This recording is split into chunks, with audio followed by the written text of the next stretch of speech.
ever try to get your MC? Like, what kept you leased to these companies? I was speaking to drivers. I was speaking to people with their own MC authority, and I hear them complaining all the time. Like, I gotta fight this guy just to pay me detention time. I gotta fight this guy just to pay the lumper.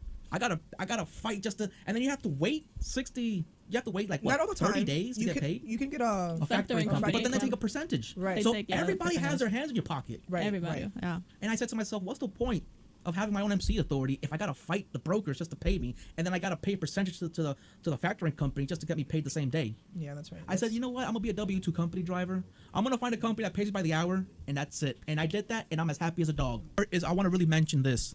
Is when you're an employee, you are covered under federal and state labor laws. One of the ones that I want to mention is the National Labor Relations Act.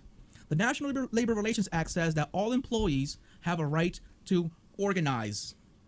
The ILA, they're all employees and they're organized.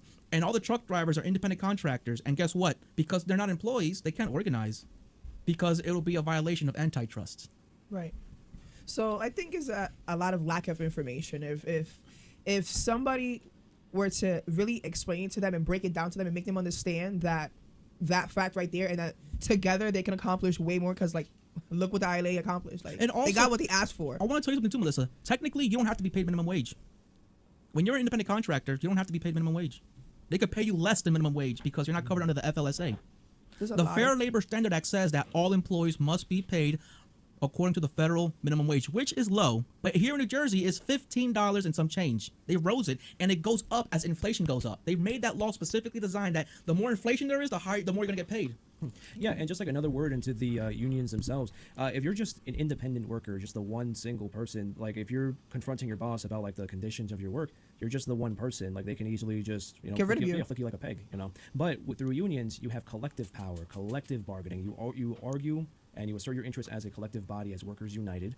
And through that, this is like no one ever talks about this. Like, and as you said, like there's like an information barrier here. Right. Like through union organizing and establishing it and building it up, you're able to attain higher wages, greater benefits, and of course, most importantly, enhanced job security. So because you have your fellow workers backing you up, because you all recognize that you all have the same interests, you all have the same job, so you have much more to gain working together, being on your side, than being at each other's throats.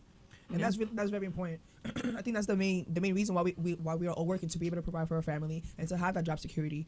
Nobody wants to wake up one morning and go to work as an independent contractor, and you have a load, and then somebody else comes on you and charges them less than for that day. That's it. It's over. You don't have any work.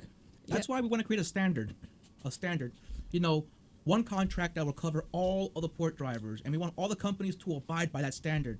And companies who don't abide by that standard cannot do business with ports in New York and New Jersey. And it's really not that radical, because like you said, that we had the system already before deregulation. And I don't think that as impossible as it might feel now, that it is impossible to get you guys organized.